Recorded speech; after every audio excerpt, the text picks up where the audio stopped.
Hi, everybody, and welcome to the Microsoft Pulse. Today, your hosts will be myself, Tamara Bredemus, and Tom Duff. We are going to go through the Microsoft roadmap so you don't have to. We'll tell you how these changes and new items might affect you and your organization. So, the Microsoft roadmap, for those who haven't joined us before, is broken down into four groups. In development means Microsoft is working on it. Rolling out means it's started to go out to the targeted tenants. And then we have, what is it called? Launched. Launched. Launched, meaning it should be in all the targeted tenants. The last one we have is canceled. And that means that it's been canceled for various reasons. So we're going to get started with in development. And I'm going to go first, and then Tom is going to pick up things that delight him. So, Microsoft Teams chat with anyone who has an email address. So, start a chat with anyone who has an email address, even if they're not on Teams. They'll receive an email inviting them to join your chat session as a guest. You'll be able to chat, share files, and start calls all within Teams. Microsoft will be releasing to the general, what's GA? General audience. General General availability. audience at a later date. And they apologize for any inconvenience. So that should be coming out in February to the And this, worldwide tenant. I was going to say, this one is a little controversial Mm-hmm. because if you have strict controls about who can, be within your Interact. tenant and the whole bit, yeah, this kind of blows that out of the water and they kind of turned it on by default. And So it kind of opens up for phishing. yeah, it's got some issues. So keep in mind there is a way to turn it off, and there are good reasons why you might want to. Mm-hmm. And then we have Microsoft Teams Express Voice Enrollment in Microsoft Teams. So, Express Voice Enrollment makes registering your voice in Teams fast and easy. Your profile enables features like voice isolation, speaker recognition, identification in a meeting room, and transcripts, and enhanced meeting recaps and insights from Microsoft 365 Copilot. So if you haven't enrolled, you'll get an in product prompt to opt in and enroll your voice profile simply by speaking in a meeting. Admins can enable or disable this feature for their organization, and that is also due out in February. And then we have choose your enter key behavior in Teams. So Microsoft Teams now gives you control over how the enter key works when composing messages. You can choose whether pressing enter sends your message or starts a new line, making it easier to write longer messages without accidental sends. I love this because what I Yes. like to do is I like to put in a bulleted list and if I have a longer message for somebody. What I don't like about this is it'll allow people to send chats that are about the same length of an email. And that's going to be a problem for me. I see a wall of text and I'm just like, TLDR. Too long, didn't read. Yeah. But that's coming out in February. So I'm interested in that. I'm going to switch mine up so it just does a return within the chat. And then new and improved People Hub on the web for Outlook. So in Outlook Web, the new and updated People Hub delivers a modern multi-column contacts experience with fast search and streamlined interface. It provides a unified view of each person, automatically links duplicate entries, and enriches contacts with organizational profile information where it's available. Now, that's also coming out in February. A lot of stuff coming out in February. And SharePoint OneNote usage inclusion in SharePoint site analytics. So, with this release, usage from OneNote files in SharePoint will be included in the SharePoint site analytic metrics, unique viewers and site visits. You'll also see OneNote files appear in popular content sections if a OneNote file is heavily used in the last 7 days. And refer to more information with a link to learn about more of the excluded file types.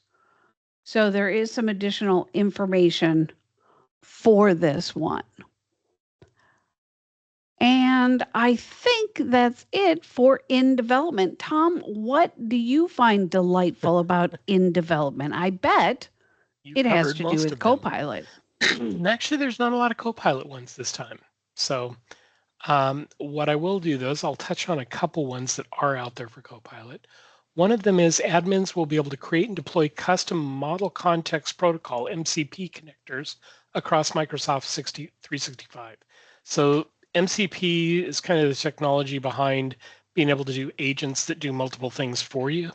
So admins can create these custom Model Context Protocol, MCP connectors, in the Microsoft 365 Admin Center and deploy them across Microsoft 365.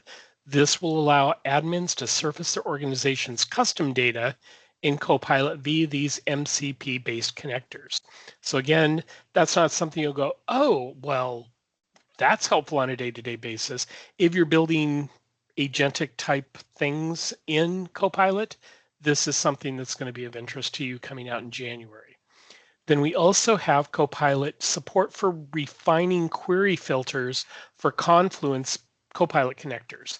So it is doing just what it said, support for refining query filters for Confluence Copilot connectors. So if you're using Confluence in your environment and you're using Copilot, this could be of real interest to you. It's coming out in May, so just keep your ears open for that one. I love Confluence as a wiki.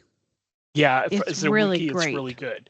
Microsoft has never had a really good wiki story. So Best Buy keeps all of their IT help and questions in Confluence. Yeah, we've got a fairly big Confluence thing too. It's like, I want to put in Confluence. You can put in SharePoint. I want to put in Confluence. Whatever. Go with whatever makes you happy. I'm sensing some bitterness. No, there's no bitterness. It's just kind of like everybody's got their thing that they like best. And, you know, if you're like, well, no, ours is better. It's like, just drop that argument. That never flies well. Yeah, no. So Microsoft Teams external domains anomalies report. I want to say abnormalities. That was not right. No B in there. This new report helps admins proactively spot unusual or risky interactions with external organizations and teams. By analyzing communication trends and detecting sudden spikes, new domains, or abnormal engagement patterns, it provides early visibility into potential data sharing or security risks. As external collaboration grows, this report delivers actionable insights to safeguard your tenant while supporting productive cross-organizational work. I'm really looking forward to seeing this one in our environment because I think this will help a lot in some of the things we're dealing with. So that comes out in February for the worldwide tenant. And you took the one about OneNote. So I'll only throw one more out here just because I find it incredibly amusing every time it crops up. Minecraft education. There's an update. The Copper Collaborate and Compare or Compete update for Minecraft education, bringing the version to 1.21.13, coming out in January. Minecraft education, rock on. Awesome. So that's it for me. Go on to the next one. Well, I see what you did there. Yeah, there you go. All right. SharePoint permissions report for a given user. SharePoint Admin Center. So this is the SharePoint Admin Center.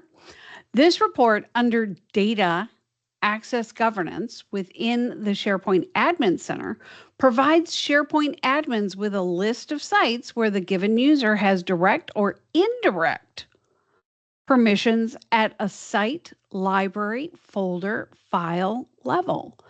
I love that. I bet you it's something you can get out of ShareGate, but this is built in now. Yeah. So I'm And very everybody's excited getting about it. that. What'd you say? And everybody's getting it. And everybody gets one. You get one, you get one, and you get one. So it goes to the worldwide tenant, GCC, GCC High, and DoD. So it's a great way if you are somebody's complaining they don't have access to the right sites, you can check it out that way. Or if you suspect somebody of doing something like espionage, you See what can they see do if they have have access access to to. stuff Yeah. that they should not have access to. And then the last one in rolling out for me, and we've talked about this before, is collapsible automatic replies in Outlook for iOS. So now when users receive multiple automatic replies at once, when you send out that group distribution list and you get boom, boom, boom, boom, boom, boom, boom, boom, boom, they appear collapsed in the reading pane by default. Users can then expand and see all the automatic replies if desired. What do you like about rolling out, Tom? So we do have a few Copilot ones for this particular one. One is Teams channels in Context IQ. So Context IQ is when you do that, slash, put something in there. Well, now you can also select team channels that you want to ground your conversation, ground your question in. Nice. So instead of just emails or just files, you can now pull in content from Teams channels, which will help to ground the prompts when you're using Copilot Chat. That's coming out this month for worldwide. Then we have video recap in Copilot Chat. I know recently we talked about audio recap, where it'll take the video and do either executive or overview or like a more podcasty style, which is really cool to get an update of what the meeting was that you didn't happen to make. Well, now you can do a video recap of these, which when you select video recap, it identifies and extracts key topics from transcripts, provides AI generated narration to summarize discussion, and pairs these with 20 to 40-second video snippets highlighting impactful moments of your meeting. I think that is really cool. It takes it a step beyond just the audio recap. And I'm looking forward to playing with that one, see what that one looks like. That It's sounds coming really out. good. Yeah, it's coming out this month. Then we have, and this one's another one that could be really interesting, and that is customized AI generated notes in meeting recaps. Users can now customize the AI generated notes in meeting recaps, instantly transforming meeting notes into the format that works best for each person. Choose from built-in options like speaker summary or executive summary to quickly surface the details that matter most. Users can even create and save their own custom templates with a simple prompt, so meeting notes always match the way each user prefers to work. I think that's great that you can have notes and they all get done in the style to which you want to have them. Give me the That's executive awesome. summary or give me some in-depth stuff. I think Show that me is my just, tasks. oh yeah, I think that is just awesome that everybody can have their own version, their own style of notes coming out from the AI generated notes. And the And I final one, oh, go ahead. Oh, I was just going to say, and I think this type of feature is really changing how people speak in meetings. Mhm. Because now, to make sure that tasks are captured or at mentions are captured, instead of saying, you do this task, they actually say the name of the Yeah, person and then it gets captured. So it's changing how we speak in our right. meetings. Makes sense. The last one that I have on my list is Copilot voice support in Word and PowerPoint. So when you're using chat in Work and PowerPoint, it says chat in Work. Chat in Word and PowerPoint, they both now support voice. Users can talk and interact with Copilot, brainstorm ideas, create content, and analyze information. Same as text voice, understand documents, work, and web context. So that'll be really nice if you would prefer just speak to your assistant rather than having to type something out. That's coming out this month for Which is great if you're PowerPoint not and Word. sharing an office. Very true. Of If you are course, sharing an office, that can be really annoying, unless the person you're sharing it with is a dog. well, that or the fact that our offices, home offices, are back to back, and we'll just be going away and I'll be laughing. All of a sudden, I realize I'm laughing a little bit too loud because I hear a door shut and it's not mine. No. So that's happened on more than one occasion. I'm glad you're That's enjoying yourself, but I do I need to sound professional. I know you do. And I Glad can have help. had people say, "Well, I'm doing sessions. Can you turn off the TV in the background?" I'm like, "That TV is my husband." Oh yes, bad Tom, bad Tom. So that's it for rolling out. I don't Great. really have any of the highlighted things for launched. I don't know which ones I've you got want to one cover. thing in launched, and that's Okay. tenant owned domain impersonation protection for Teams messaging. So identify if an external user comes from a domain that's impersonating the recipient's tenant's own domain during their initial contact with the enterprise via Teams messages. So I think with just phishing and stuff like that getting more and more advanced, I think that's important to have. Well, especially with the whole email anybody with an email or chat with Yeah, anybody with an email address. This like you're going to need something like that. So yeah. cool. And then we have a section of canceled or postponed. Do you So want me to take Microsoft those, Purview or you can Compliance take those? Portal, data lifecycle management, new retention actions in Power Automate integration in the US government clouds. So Microsoft apologizes, but they've decided not to proceed with the new retention actions in Power Automate integration. Then Microsoft Purview Compliance Portal, Data Lifecycle Management. It's the same one. So that was a duplicate. Universal print, mobile print from a phone. This item is being removed from the roadmap as it's no longer accurate. Microsoft apologizes for the inconvenience. Microsoft Teams Room Recommender. Microsoft is not releasing this feature at this time and again apologizes for any inconvenience this may cause.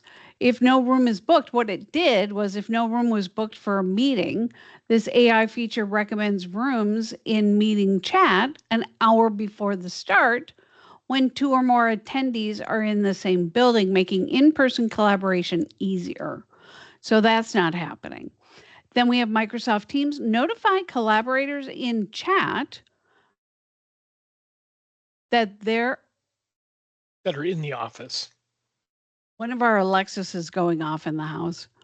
So Okay. notify collaborators in chat that they are in the office using a new mention type with at nearby. So Microsoft is not releasing this at this time. And they again apologize. There's a lot of apologizing going on in this roadmap. They are so sorry. Microsoft Teams Copilot in Teams meetings can search web and work files, emails, and people. So Microsoft is not releasing this feature at this time. Let me It was guess. due out in December 2025. And I bet they Um, apologize. and they apologize. So sorry about that. If you were looking forward to any of those features, sorry. They are we not coming we out at this apologize time. on Microsoft's behalf with their Yes. apology. Yes. All right. Well, Tom, I think that concludes this session of the Pulse, the Microsoft Roadmap. And next week we will do a festive Christmas version of the Pulse. Next week, we will not. We will be on vacation for 2 weeks. We're going that's to right. the Big That's Apple right. to watch the ball drop Yeah. for New Year's Eve and taking the previous week off and switching offices. Oh yeah, we're switching So offices. when we come back, your backgrounds may differ. Yeah. So Tom's thrilled about it. Her office is really cool. My office is really hot. She's continually Cold. cold. I'm continually opening the door in 10-degree or opening the window in 10-degree Yeah. temperatures to cool it down. And she's decided it would be best to switch offices. Tom is not enthused about the effort to switch offices. No, but it shouldn't be bad. We can do it in a weekend. Sure. All right. Anyway, join us next year when we're back for the Microsoft Pulse. So thanks so much for joining everybody and have a great day. Bye Bye, now. everyone.